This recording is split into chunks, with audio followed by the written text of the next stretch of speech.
શક્તિપીઠ અંબાજીમાં અંબાજીથી ગબ્બર સુધી શક્તિ કોરિડોર યોજના સાકાર કરવા માટેનું આયોજન કરવામાં આવ્યું છે, જેના ભાગરૂપે આ કોરિડોરના માર્ગમાં આવતા 89 કાચા પાકા દબાણો દૂર કરવાની કામગીરી શરૂ કરવામાં આવી છે। જિલ્લા કલેક્ટર, જિલ્લા પોલીસ વડા તેમજ સંબંધિત વિભાગીય અધિકારીઓ દ્વારા આ દબાણો દૂર કરવા માટે પોલીસ ફોર્સને સાથે રાખીને કામગીરી શરૂ કરવામાં આવી છે। આ કામગીરીથી અસરગ્રસ્તોમાં રોષની લાગણી જોવા મળી રહી છે। આ અસરગ્રસ્તોને મંદિર ટ્રસ્ટ દ્વારા ભોજનની વ્યવસ્થા કરવામાં આવી છે।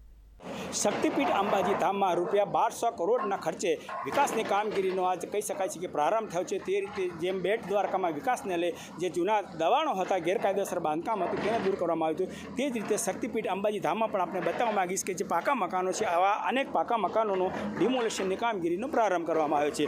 આજે સાંજે થયેલી કામગીરીનો પ્રારંભ રાત્રિના કહી શકાય છે કે મોડી રાત સુધી આ સતત કામગીરી ધમધમતી રહી હતી અને હજી પણ આ કામગીરી જે છે સતત ચાલી રહી છે અને માનવામાં આવ્યું છે કે વહેલી સવાર સુધી આ કામગીરી ચાલી શકે છે। અને હાલ તબક્કે જે રીતે માનવામાં આવે છે કે 89 જે ઘર હતા, આ 89 ઘરનું ડિમોલેશન કામગીરી હાથ ધરવામાં આવી છે કે જે અંબાજીથી ગબ્બર સુધીનું શક્તિ કોરિડોર જે છે એ શક્તિ કોરિડોર બનવાની કામગીરીનો હાલ તબક્કે આ જે છે ડેવલપર્સ જોઈ રહ્યા છે।